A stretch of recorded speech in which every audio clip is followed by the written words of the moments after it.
22 Bustami mother গেটের সামনে যেভাবে কন্টেনার গাড়িটা অ্যাক্সিডেন্ট হলো, এটা একমাত্র এই রাস্তায় দুর্বল কাজ করার কারণে। আজকে রাস্তা কোথায় কিভাবে ডেবে গিয়েছে চাক্কাগুলি দেখেন, ওই ভিতরে অনেক কিন্তু গভীর দেখা যাচ্ছে।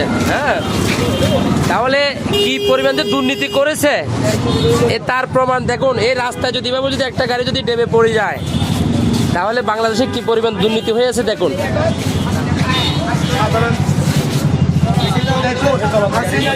আঙ্কেল আঙ্কেল এটা কি হয়েছে একটু বলবে? মূলত গরমের কারণে রাস্তাটা ভেঙে গেছে, তো রাস্তার উপরে অধিক চাপ পড়ায় ওদিকে ঠেলে পড়ে গেছে।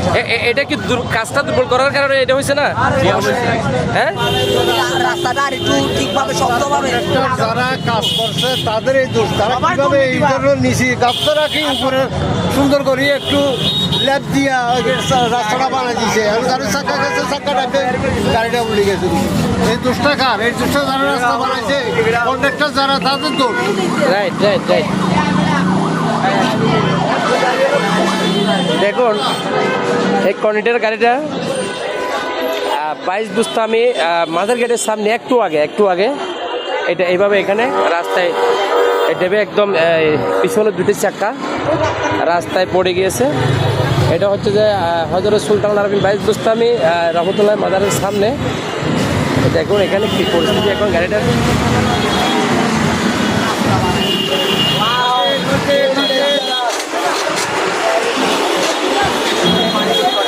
দর্শক আসসালামু আলাইকুম। 22 বুস্তামি মাদার গেটের সামনে একটা কন্টেনার গাড়ি রাস্তাতে একদম ডেবে পড়ে গিয়েছে। দেখুন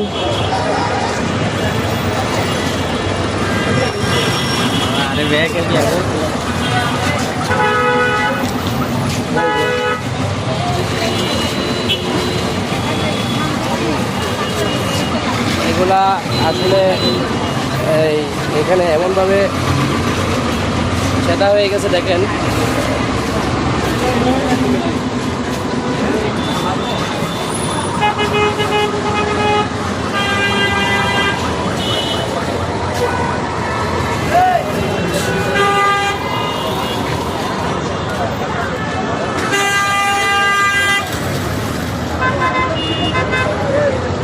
এটা ঠিক 22 বুস্তামি মাদার গেটের একটু সামনে